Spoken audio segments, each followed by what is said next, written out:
All right, boys and girls, then we're going to be moving on to example 5, which is trig functions of non-acute angles. Okay, I'm going to call this extra example for 5, and then we have 3 examples that we're going to do.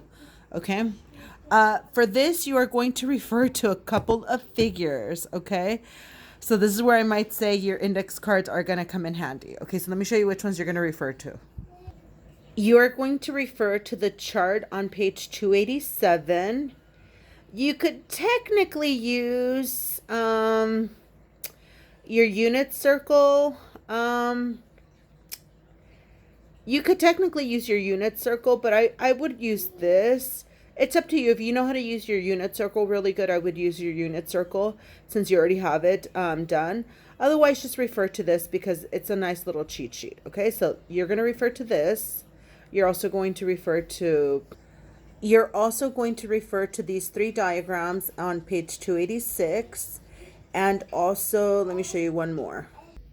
And from yesterday's lesson, you're going to refer to this diagram above. Okay, so you're going to refer to all 3. So hopefully at least 2 out of the 3 you have on a index card. Okay, all right, well, let's get started with the first example.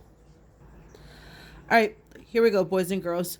All right, so now we're going to evaluate, and we're going to start with A. Okay, we're going to evaluate sine 11 pi over 6.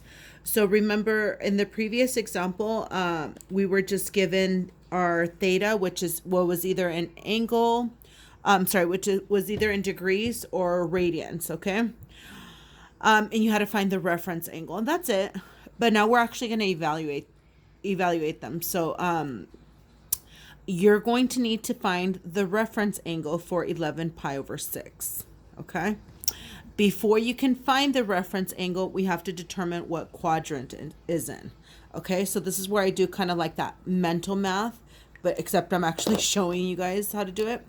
So obviously 11 pi over 6, and I'm hoping that it's obvious, it is bigger than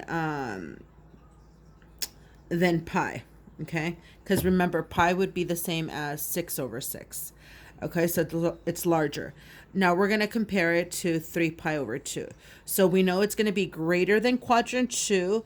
I just don't know if it's going to be stuck in quadrant 3, or is it going to be greater than quadrant 3 and be in quadrant 4. Okay, so remember, we need like denominators in order for us to compare them. So I'm just going to multiply by 3, and then this will give me 9 pi over 6, and this is 11 pi over 6. So ask yourself, is 11 pi over 6 less than 9 pi over 6? And the answer is no. So that means it surpasses quadrant 3, and it's going to end up in quadrant 4. Okay, so this is quadrant 4.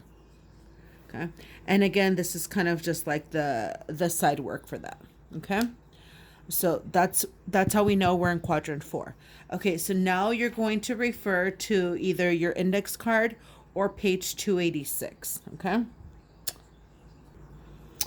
so because we're in quadrant 4, we know that we're going to use 2 pi minus 11 pi over 6 to get our reference angle. So this will be the same as 12 pi over 6 minus 11 pi over 6, 11 pi over 6, which simply gives us pi over 6. And this is our, excuse me, let me move it up. This is our reference angle, okay? So when we evaluate, we're going to evaluate sine of pi over 6, okay? And again, the reason for that is because 11 pi over 6 is a non-acute angle, okay? So we're going to evaluate sine of pi over 6.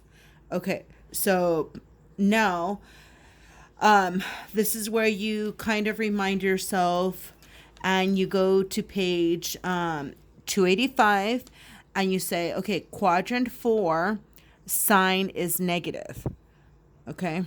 So whatever our answer is, whatever our answer is has to be negative, okay? Because sine in quadrant 4 is negative. And then you can use the chart in page 287 to get your answer. So you just kind of go all the way to the right until you come across pi over 6.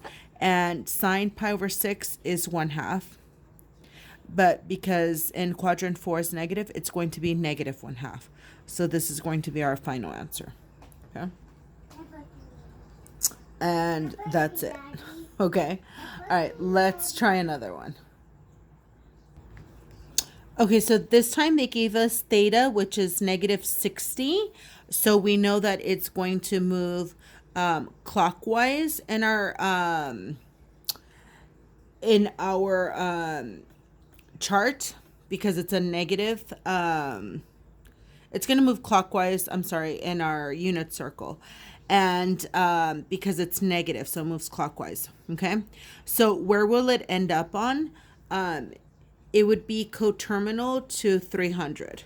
Okay, so this would end up in quadrant 4. Okay, quadrant 4.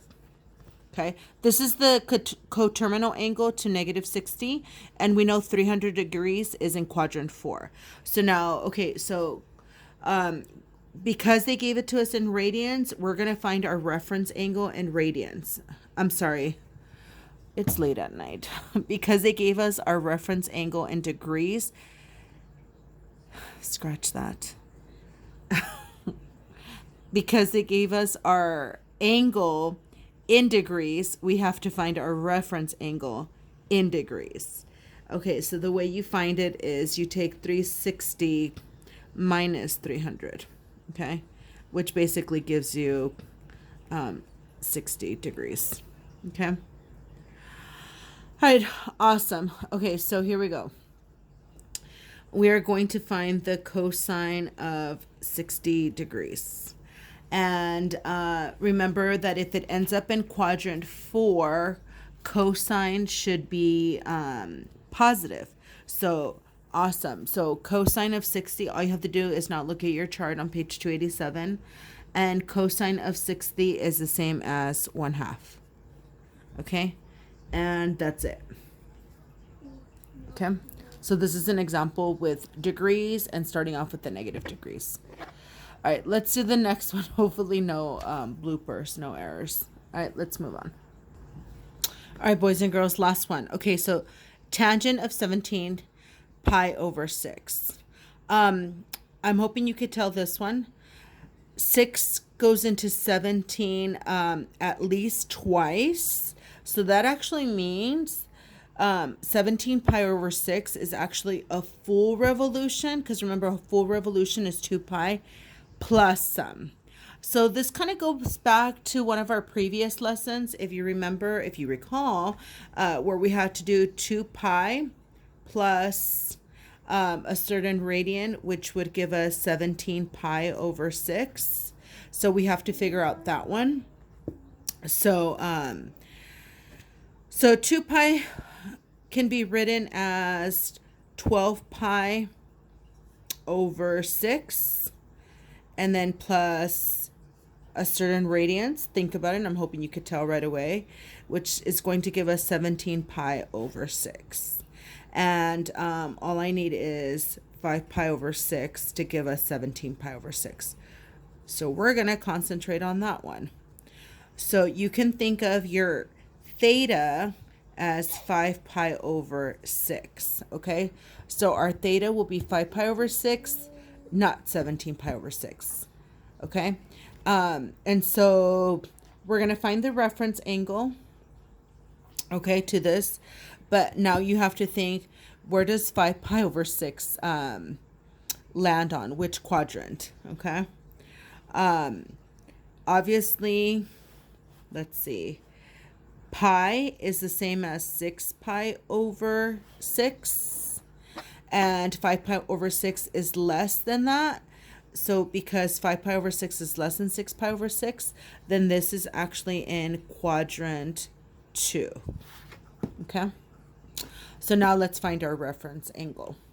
So you're kind of using a concept that you used prior, okay? And again, that's because this is a non-acute angle. So you're basically finding like the coterminal angle. Okay. All right. So let's find our reference angle. Okay. So because it's in quadrant 2, to find my reference angle, I'm basically going to subtract pi minus 5 pi over 6. Pi is the same as 6 pi over 6 minus 5 pi over 6, which basically gives me pi over 6. So my reference angle will be pi over 6. Okay? All right, here's the next part.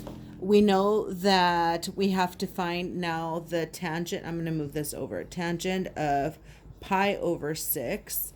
And tangent is in the second quadrant. So again, if you flip over to page 285 and you look at your second quadrant, tangent should be negative in the second quadrant. Okay, so keep that in mind. And now if you flip to page 287 and look for tangent of pi over 6, you should end up with square root of 3 over 3, but it should be negative. Okay, and that's it. You kind of just take your time. Okay, so now I'm going to give you guys the checkpoint to do on your own. So checkpoint underneath example number 5, you guys can try that. Take your time, don't rush, and use your index cards or your book. And then with that said, you should be able to do problems 67 through 78. Okay? All right, try that and then move on to the next section.